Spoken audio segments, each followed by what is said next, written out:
কি ভাইজান কি সমস্যা? কি সমস্যা? তাফসীর তো আসবে, তাফসীর করলে আবু জেহেলের কথা আসবে, তাফসীর করলে আবু জেহেলের বন্ধুদের কথা আসবে। সালমান এফ রহমান আবু জেহেলের বন্ধু, সেই জন্যই কথা হয়েছে। আপনি কি বলেন? কাক বোঝানোর চেষ্টা করেন? ভাই তুমি শেষ করে দাও, সমস্যা নেই। বক্তা নেই, দেরি আছে, দেরি আছে। কি শেষ? শোনেন, বক্তা আমি দাওয়াত দিয়ে নিয়েছি। কি না শেষ? আর তার ইজ্জতই থাকতেছে না, এখানে আমি বক্তা দিয়ে ওয়াজ করব। কি শেষ হবে? আপনাদের মধ্যে জি না, বাড়ি থেকে কি বললো ওটা আমার শোনার বিষয় না। আমার এই প্রশাসনের লোকজন দেখে বলেন তো, সালমান এফ রহমান আর আনিসুল হক এই দুইজনকে যদি রিমান্ডের মধ্যে নিয়ে জিজ্ঞাসা করা যায়, বেটা বল, যখন দেখলি যে প্রশাসনের লোকজন আসতেছে, কি ভাইজান কি সমস্যা? কি সমস্যা? আসবে, সমস্যা কি? কোরআন থেকে বলবো? কোত্থেকে বলতেছি?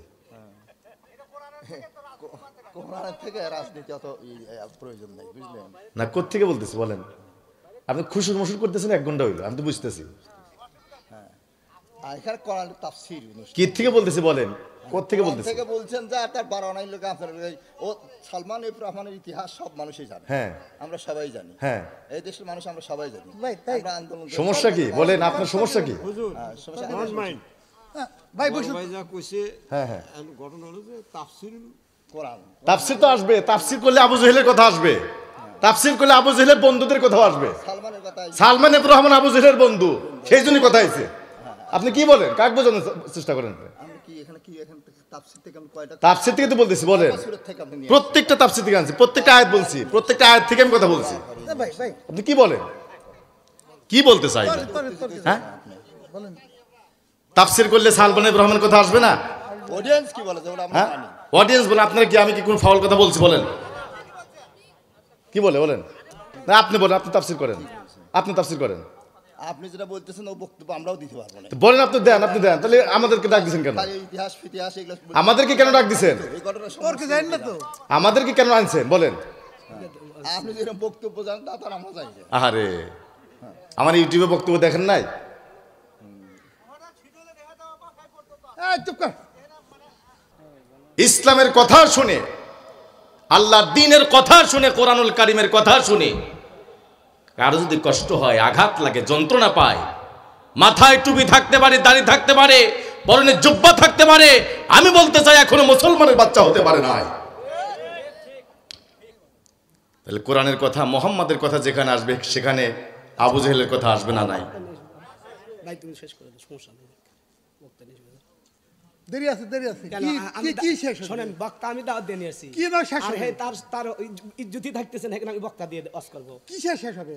আপনাদের মধ্যে জি না, বাড়ি থেকে কি বললো ওটা আমার শোনার বিষয় না। আমার কোরআন হাদিসেরই তো আলোচনা হইতে। বাড়ি থেকে কি বললো ওটা আমার বিষয় না। আমি যখন আমি সভাপতি এখানকার, হ্যাঁ ঠিক আছে, আমি স্ট্যান্ডিং সভাপতি, আমি যখন অনুমতি দেবো তখন এখানে শেষ হবে।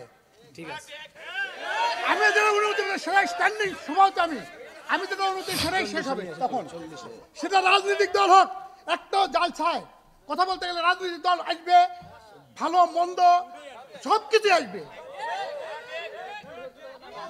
এখানে অত সোজা না। ওনাকে দাঁড়াতে, ওনাকে অপমান করতে আসছি নাই। আমি সভাপতি অনুমতি ব্যতিক্রম করে এখানে এই দ্বিতীয় বক্তা উঠতে পারবে না।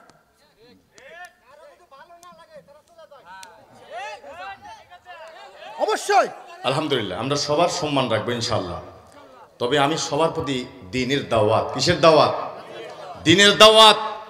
ইসলাম প্রতিষ্ঠিত হবে আপনাকে নিয়ে, অথবা ইসলাম প্রতিষ্ঠিত হবে আপনাকে বাদ দিয়ে, কিন্তু ইসলাম ছাড়া, কোরআন ছাড়া আপনি ব্যর্থ হয়ে যাবেন। কথা কোন ঠিক কিনা? আপনি কথা বলবেন, দোয়া করবেন, তারপরে অনেক পরিশ্রম করে আমরা এটাই করছি। আলহামদুলিল্লাহ, আমি 5তম সভাপতি। আলহামদুলিল্লাহ, আলহামদুলিল্লাহ। শান্ত, শান্ত আপনি অল্প সময় আপনার মধ্যে আছেন। আমি যে কথা বলেছি, আপনাকে বিরক্ত হয়েছে? জি না। কারণ অ্যালার্জি যদি কারো থাকে শরীরে, বেগুন খেলে অ্যালার্জি বাড়ে নাকি কমে? কথা বলেন, জোরে বলতে হবে। অ্যালার্জি বাড়ে না কমে? আর যার শরীরে অ্যালার্জি নাই, সে যদি বেগুন ক্ষেতের মধ্যে বসবাস করে, অ্যালার্জি কি হবে? আর যার অ্যালার্জি আছে, কোরআন শুনে অ্যালার্জি বাড়ে। আমি আলাউদ্দিন বিন সাইদ কেন, মিজানুর রহমান আজহারি কেন, আল্লামা দেলোয়ার হোসেন সাইদি কেন, আসমান থেকে যদি আল্লাহর ফেরেশতা এসেও তাফসীর করে, ওদের অ্যালার্জি বাড়বে কিন্তু অ্যালার্জি কমবে না। কথা কোন ঠিক কিনা? Milk is an ideal food, দুধ হচ্ছে আদর্শ খাবার। দুধের মধ্যে আল্লাহ পাক অনেকগুলি ভিটামিন দিয়ে দুধ তৈরি করেছেন, কিন্তু যার পেটের মধ্যে আমাশা আছে, বলেন তো ভাইরা, সে যদি দুধ খায় আমাশা বাড়বে নাকি কমবে? যার পেটের মধ্যে আমাশা আছে, দুধ সহ্য করতে পারে না, তেমনি আমাশা রোগী যেমন দুধ সহ্য করতে পারে না, অ্যালার্জি রোগী যেমন বেগুন সহ্য করতে পারে না, আমার দেশের নামদারি মুনাফিক মার্কা মুসলমানরাও আল্লাহর কোরআনুল কারীমের হক কথাগুলি সহ্য করতে পারে না। কতক্ষণ ঠিক কিনা?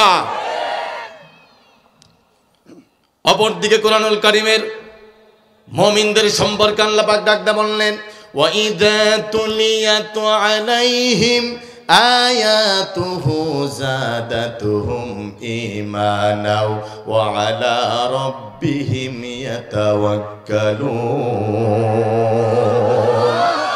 আল্লাহ পাক ডাকতে বললেন, মুমিন যারা, মুত্তাকি যারা, পরহেজগার যারা, আল্লাহওয়ালা যারা, ইসলাম মাননেওয়ালা যারা, কোরআন মাননেওয়ালা যারা, এদের সামনে যখন কোরআনুল কারীম তেলাওয়াত করা হয়, ইমানটা বেড়ে যায়, ইমানটা বেড়ে যায়।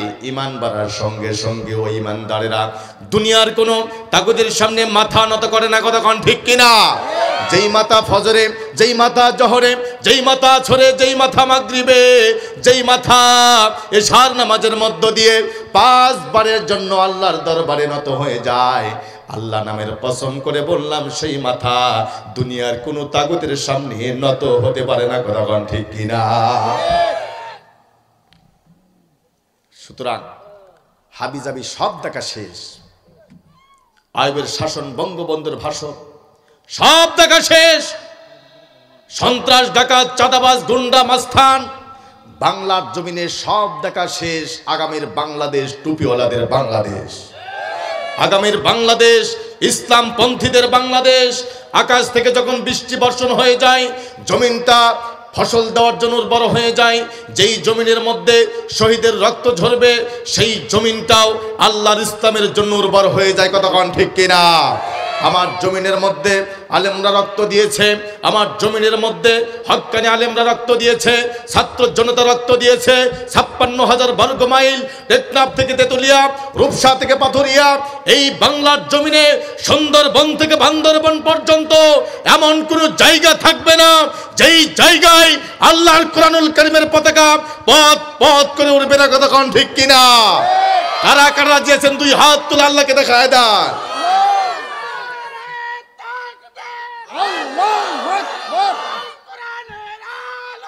ঘরে ঘরে জ্বলো, ঘরে ঘরে জ্বলো। আমিন।